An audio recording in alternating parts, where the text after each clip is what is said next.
il y a un début à tout, évidemment.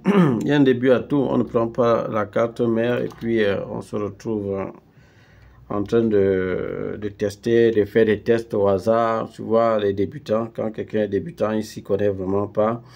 Alors, quand la machine ne démarre pas comme ça, il commence à faire des tests partout. Tu le vois, il essaie de voir les condensateurs. Il essaie de voir s'il y a une continuité, s'il y a un court-circuit. Alors, il vérifie à gauche et à droite et tout. Non, on ne fait pas comme ça. Si vous faites comme ça, vous n'allez vraiment pas vous en sortir. Il y a un certain ordre qu'il faut suivre sur la carte mère pour pouvoir comprendre quel est le problème qu'il y a là-dessus.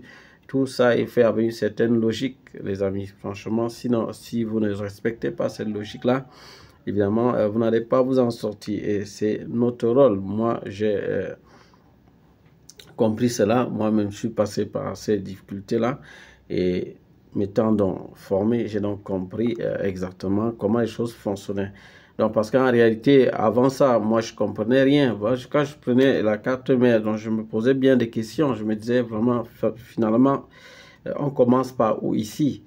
J'ai eu à rencontrer des formateurs qui, franchement, ne m'ont rien apporté parce qu'en réalité, lorsque je leur demandais par où est-ce qu'il faut commencer, est-ce qu'il y a une certaine logique qu'il faut suivre, et là, ils me disaient non, il n'y a pas de logique, ils font juste comme ils peuvent là, et puis parfois ils trouvent quel est le problème. Et moi, ça ne me donnait pas satisfaction parce que je restais toujours sur ma soif parce que je me disais vraiment que logiquement, il doit avoir un certain ordre à suivre. Ça ne peut pas se faire quand même au hasard de cette façon.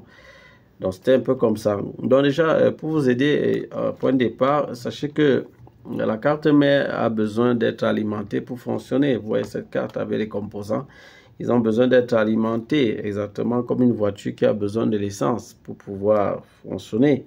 Donc, cette carte a besoin d'être alimentée et elle peut être alimentée soit par le chargeur comme ça, par l'adaptateur, ou bien par la batterie, donc soit par la batterie.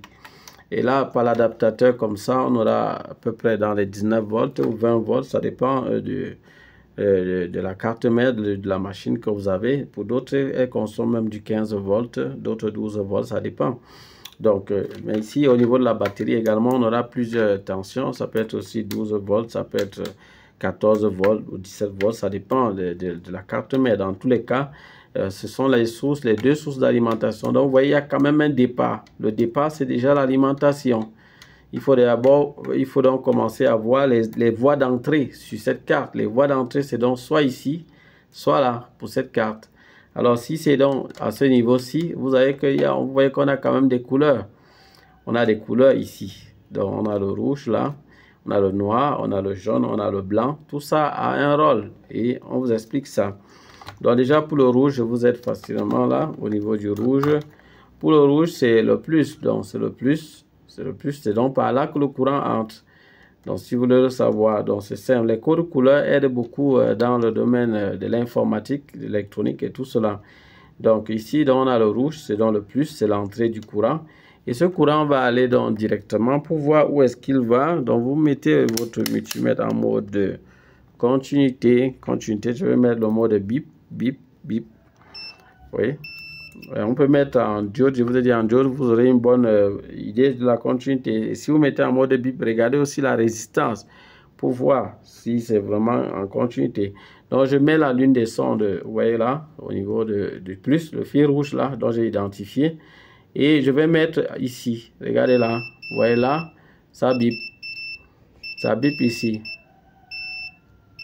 Bon, c'est parce que je ne place pas ça bien, voilà. Vous voyez là, ça bip. Voilà, j'ai bien arrêté.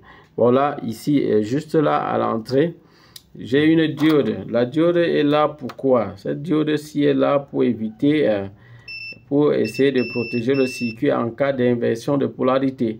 C'est-à-dire, si par erreur, peut-être vous mettez le moins au niveau du plus et le plus au niveau du moins, alors cette diode va faire quoi? Elle va bloquer le courant. Donc, pour préserver, pour éviter des dommages sur votre carte mère.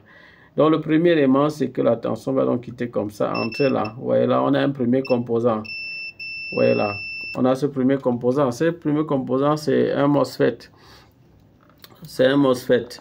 Donc ici, il joue un peu le rôle d'interrupteur. Le MOSFET a à peu près 3 fonctions en général. Donc, il peut jouer le rôle d'interrupteur et il a 2 autres fonctions également qui sont très importantes. Et il faut le savoir justement. Il faut le savoir pour bien analyser les cartes mères électroniques. Donc ici, nous avons son entrée et on aura là une sortie. Et généralement, ce MOSFET là a 3 parties. Donc ici, les MOSFET de l'alimentation. Donc peut-être vous ne voyez pas, je vous rapproche ça un peu bien. Vous voyez là, c'est ça. Donc ici, on a donc ça, c'est un MOSFET. Vous voyez la PQ. Donc PQ, c'est pas P, c'est power. Donc PQQ, là, c'est le transistor. Donc ça, c'est un transistor de un MOSFET, un transistor MOSFET de la partie alimentation. Donc vous voyez là. Donc le plus entre donc comme ça passe par ces 2 bobines et puis ça entre donc ici. Au niveau de ce premier MOSFET, nous avons une diode là qui est là pour la protection, comme je vous ai dit là. Et puis là, on a la sortie de la tension. Et ça va donc entrer sur ce deuxième MOSFET. Là, ça entre dans ce deuxième MOSFET. Et ça va ressortir par ici. Comme vous voyez la piste, cette longue piste. Et ça part comme ça sur toute la carte mère. Donc, voilà comment ça va fonctionner. Donc là, ça, c'est l'entrée du courant au niveau de l'adaptateur. Et le courant peut entrer également au niveau de... par la batterie. Par la batterie, je vous ai montré ça... dans l'une de mes vidéos. Donc là, vous avez ici le MOSFET de la batterie. Donc le courant peut donc entrer aussi par ici. Donc ça passe là et puis ça entre dans ce MOSFET et ça passe sur toute la carte mère. Donc voilà comment ça fonctionne, les amis. Donc c'est pas compliqué, c'est pas la magie. Et tout, vous voyez qu'il y a un début à tout. Maintenant, après ce niveau-ci, on passe à d'autres niveaux, ainsi de suite. Donc voilà comment ça fonctionne sur ces cartes. Si vous avez la possibilité, voyez aussi également les autres vidéos que nous avons postées sur la chaîne, les amis.